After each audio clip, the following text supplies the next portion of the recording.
You've found Find Your Flock, Season 2. I'm Dr. Sandra Clavijo. Join me as we hear how students turn curiosity into careers that make an impact.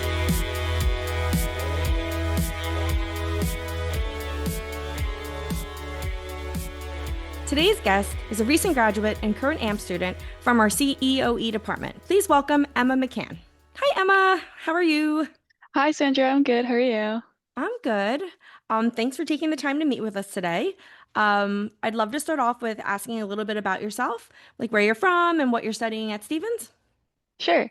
So I'm from Middletown, New Jersey, just about an hour south of here near Sandy Hook. That's where I'm from too, by the way. Oh, really? Yeah. And I'm currently working towards a master's in ocean engineering with a concentration in coastal engineering. So you started in environmental and now you're moving towards coastal engineering. Can you tell us a little bit about how that path evolved? Sure. So I guess in high school really is like where it started. I knew I always wanted to do something that like helped people in some way. So that's kind of how I got into environmental engineering.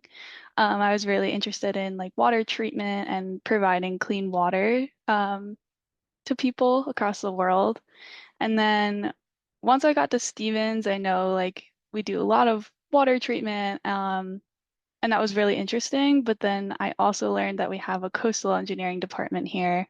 So freshman year, I reached out to Professor John Miller and his group. He's the head of the Coastal Engineering Research Group here. And I really just, fell in love with the work that his group does. And ever since then, I've been involved with them. Yeah, so you had the opportunity to do some undergraduate research with Dr. John Miller. Do you want to tell us a little bit about that research experience and how, that kind of connects the classroom to what you're studying now? Sure. So like I said, I actually emailed Dr. John Miller freshman year. And I think it was, a little bit out of my comfort zone, but I did it. And I was like, I'd love to be a part of your group, and it really worked out. So starting the freshman year summer, I, I've done a lot of field work across New Jersey with them, a lot of data collection, hands-on work. And that's been really amazing to see, like the how going into the field and getting the data and being so hands-on with it, and then taking it back to the lab and being able to process it and analyze it.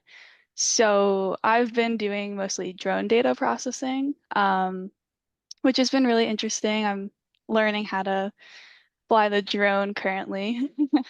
But I'll take the pictures that we collect with the drone and there's like a site maybe a couple miles wide, maybe 1,000 photos, and back in the lab I'll use a technique called structure from motion that basically pieces all those photos together. And then you can extract elevation data from that once it's all done processing, so you can analyze, like erosion or how the sediment moves over time, over months, post storms, different events like that. So I'll help out on other projects too, but that's the one thing that I've really found to love through this. That's amazing. I mean, I can guess what sparked your interest in this kind of research in this area. I mean, growing up close, we're at the top of the Jersey Shore in Yeah. Middletown. Um, and we've experienced kind of a lot of big storms and things like that. But, what kind of first sparked your interest in, that area of research, especially looking at erosion and, what's going on with our, oceans and coastlines? Sure. So actually, I guess Hurricane Sandy was a pretty pivotal moment. I was lucky enough that it didn't affect, like my immediate neighborhood, but there was a lot of devastation in the community surrounding my house. And we were off of school for 2 weeks, and seeing how much impact that storm really had really put it into perspective that there's so much work that needs to be done on the coastlines and protecting the people that live near the coast. And um, it was the first time I really realized how powerful these storms are. And I didn't really know much about coastal engineering. And then my sister actually got into it when she was in college. And seeing her learn about coastal engineering and how she got into it and just how like interdisciplinary it is really caught my attention. So she's actually the one who kind of introduced me to it. And then when I realized we had a program here, I knew I had to give it a shot. That's amazing. So after doing research, you've had some internships with the U.S. Army Corps of Engineers. Do you want to tell Yes, us a little bit about that work? sure. So that's actually through the Smart Scholarship program. So I was awarded the scholarship maybe 2 years ago, and I think all that past experience with Dr. Miller has like, pushed me to get that scholarship. And I was fortunate enough through the scholarship to have two internships with the Army Corps. I've been working at a facility down in North Carolina, right on the northernmost part of the Outer Banks. So it's a field research facility doing coastal engineering research, but it's really amazing being right on the beach. So you can just like walk right outside and collect data if you need to. Um, but I've been working with the Coastal Imaging Group and the CoreCam project. So similar to the drone data that I did with Dr. Miller, it's like a similar kind of process almost. But the cameras that the group installs are all across the country. I've been able to go and help install a few cameras. We actually went to Manasquan, New Jersey this summer and put up cameras there. Um, but it's a similar process. I have been kind of their like rectification guru. So I calibrate the cameras and then um, it's almost like the cameras look at the beach in like an oblique view. So like basically if you were just looking straight out at the beach. But when you want to get data from it, you want it in a rectified view. So it's almost like a Google Map view or like a top-down view. So that's what I've been working on with them this past summer, actually. And then they'll take that and extract shoreline position, use it for sediment budget analysis or sandbar position or rip current detection. So it's pretty cool, the work that they do down there. That's amazing. I mean, I think for a lot of people who don't know a lot about environmental engineering or coastal engineering, what I'm hearing is the opportunity to work outside a little bit, and to get into fieldwork positions, which maybe, you know, Definitely. for some people, like, to be outside near the beach seems like a total joy Oh to yeah. be able to, especially in the Outer Banks. What a beautiful Yes, place. yes. But it sounds like, there's some equal time between in the lab and then out in the field. Hmm. So that's really interesting, for anybody that, really likes to be outdoorsy. Oh yeah, for sure. You're not in the lab the whole time. Thinking back to like when you were a first year student, who's still figuring out what to major in, what advice would you give students coming into Stevens Um, and our first year students who don't have it all figured out yet? yeah. I would honestly say just like try as many different things as you can. Because Stevens is such a small school, like you can have that personal connection with professors and other students that may be a little bit older than you. So don't be afraid to reach out to professors and just see like what kind of research they do and maybe see if that's something that you're interested in and ask them, how they got there, what path they took, or if you can kind of shadow them for a day or something like that.